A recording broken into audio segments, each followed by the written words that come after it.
Bonjour à toi, j'espère que tu vas bien. Dans cet épisode, on va parler de location courte durée, on va parler de Airbnb et on va surtout parler de comment trouver un Airbnb qui cartonne.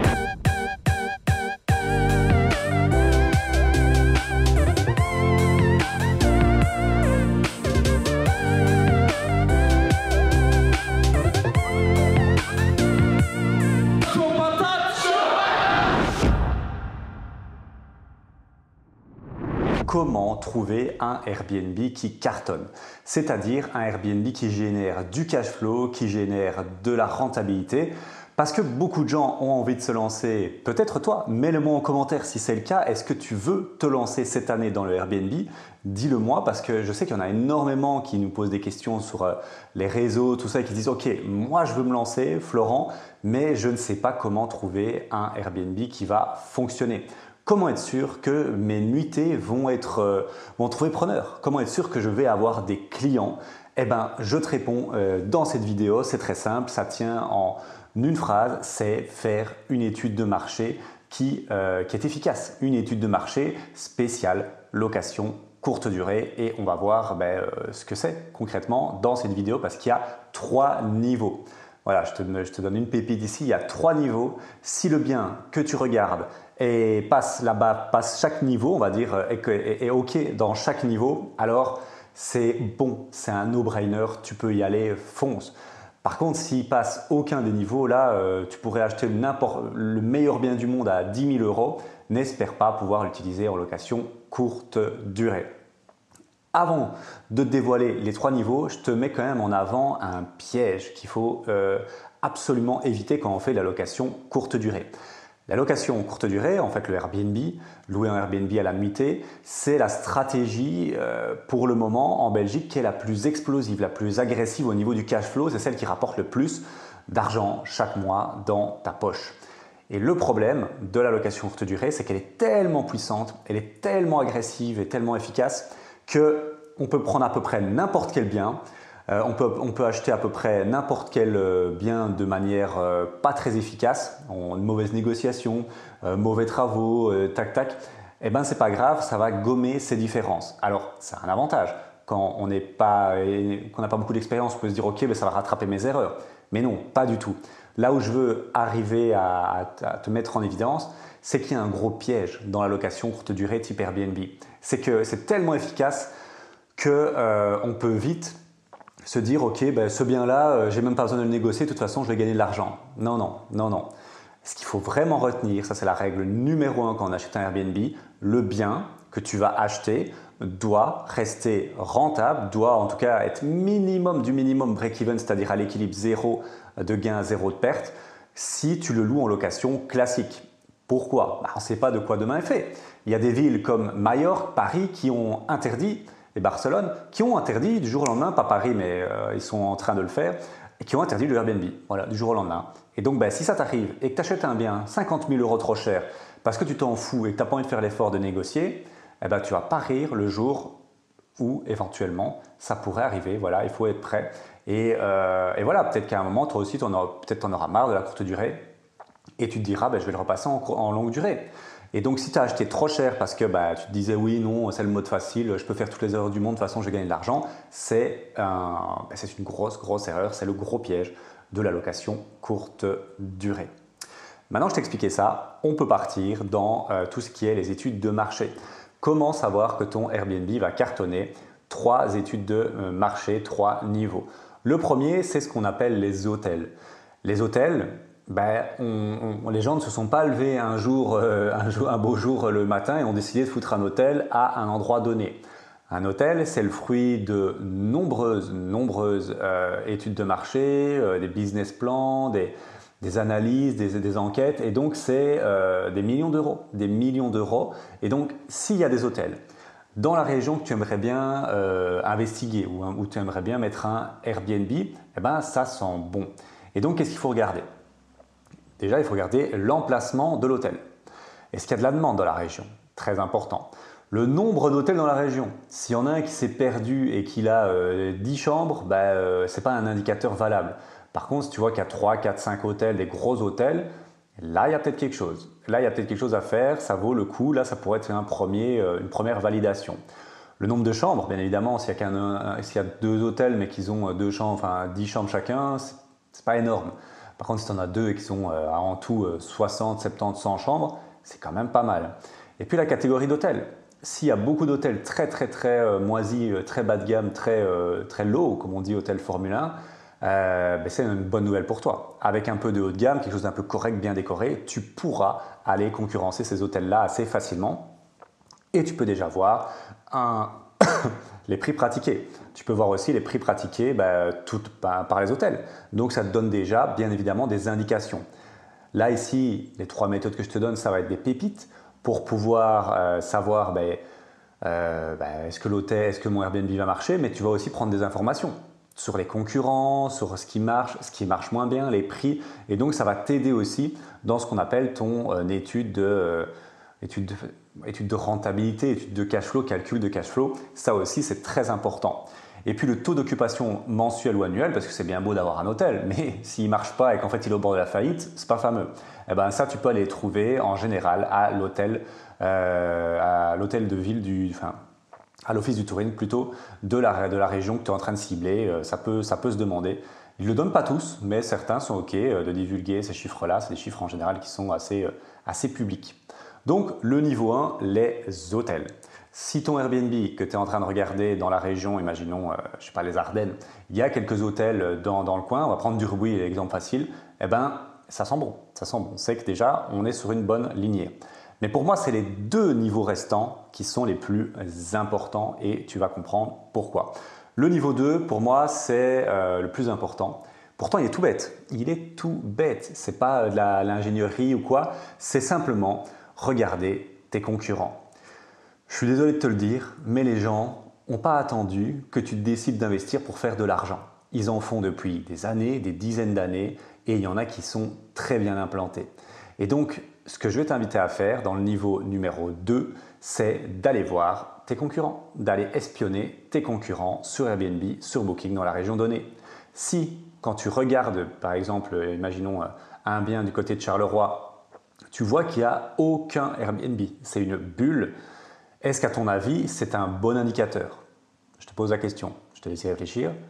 Moi non, c'est chaos. Si dans le périmètre, là, 10 km, il n'y a aucun Airbnb ou Booking, c'est un peu bizarre quand même, ça sent mauvais.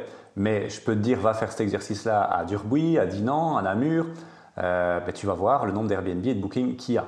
Et donc, moi, je t'invite à regarder le type de prestation. Là, on va vraiment prendre de la data, c'est très puissant cet exercice-là. Regarde le type de prestation qui est proposé sur le marché actuellement dans la zone que tu cibles. Est-ce que c'est plutôt des studios? Est-ce que c'est plutôt des 1 chambre, des 2 chambres, des 3 chambres, des grands gîtes? Par exemple, je peux te dire Bruxelles, c'est studio 1 chambre. C'est là, 90% c'est ça. Namur, on est plutôt sur des 1 chambre, 2 chambres, 3 chambres. Les studios n'ont pas vraiment la cote. Chaque région a ses particularités et il faut voir un peu ce qui est intéressant. Si tu vas aller acheter par exemple imaginons un 3 chambres à Bruxelles pour faire du Airbnb, c'est peut-être pas utile parce que la demande est surtout sur des studios et des 1 chambre pour des couples par exemple. Alors qu'à Namur, ça a déjà plus d'intérêt. Les gens viennent en famille, entre amis. Donc tu vois, ça c'est des datas très importantes pour voir si l'achat que tu vas faire déjà est bien. Et aussi quel genre d'achat tu vas aller chercher. Est-ce que c'est un studio, 1 chambre, tout ça. Donc très important. Et puis le type de prestation qui est proposé. Est-ce que c'est avec une belle baignoire, enfin une belle salle de bain, une cuisine full équipée, un jardin, une terrasse, un balcon? Et là, je vais te donner un cadeau monumental. Il y a énormément de concurrents sur Booking et Airbnb. Là-dessus, si tu es dans une région qui marche, il n'y aura pas de souci à ce niveau-là. Pas besoin d'aller tous le regarder. Ce que je vais t'inviter à faire, c'est de filtrer par note, par cote, on va dire ça comme ça, et d'aller regarder les 5, voire plutôt 10 meilleurs. Donc tu vas prendre les meilleurs sur Airbnb, les meilleurs sur Booking, et tu regardes pourquoi ce sont les meilleurs. Voilà. Qu'est-ce qu'ils ont en plus? Est-ce qu'ils ont à chaque fois une cuisine full équipée? Est-ce qu'ils ont à chaque fois une belle salle de bain? Est-ce qu'ils ont à chaque fois un jardin, une terrasse, des sièges de massage, une grande télé, un parking? Je ne sais pas, je dis n'importe quoi, mais regarde ce qui fait qu'eux sont vraiment bien cotés et pas les autres. Et pépite énormissime, va regarder les commentaires de ce top 10. Les gens donnent toutes les informations en commentaire et tu vas comprendre pourquoi ils sont dans le top 10. Et alors, pourquoi c'est intéressant, à ton avis, de faire ça? Parce que c'est contre eux que tu vas te battre, c'est contre eux que tu vas aller en concurrence. Et la concurrence, c'est sain, c'est bien, il ne faut pas en avoir peur. Et c'est eux que tu vas devoir détrôner. Ce n'est pas celui qui est la lanterne rouge tout dernier du classement, on s'en fout, lui, il n'a aucune location. C'est le top 10, le top 20 qui récolte la majorité des locations.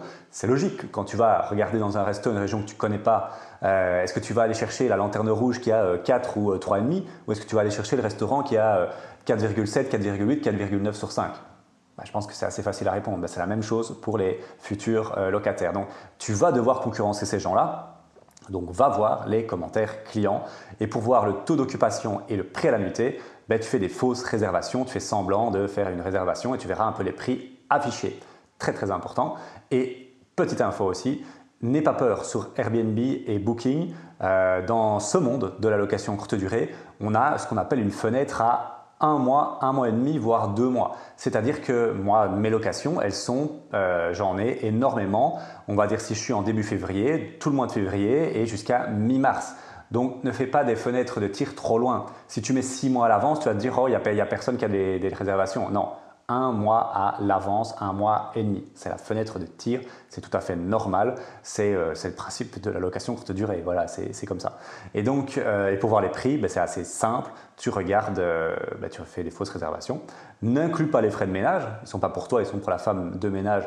Je ferai une autre vidéo, un autre contenu là-dessus pour tout ce qui est ménage, délégation. Mais donc, les frais de ménage ne vont pas pour toi. Regarde juste le prix à la nuitée. Et si tu regardes sur Airbnb, attention, ne fais pas l'erreur que tous les débutants font.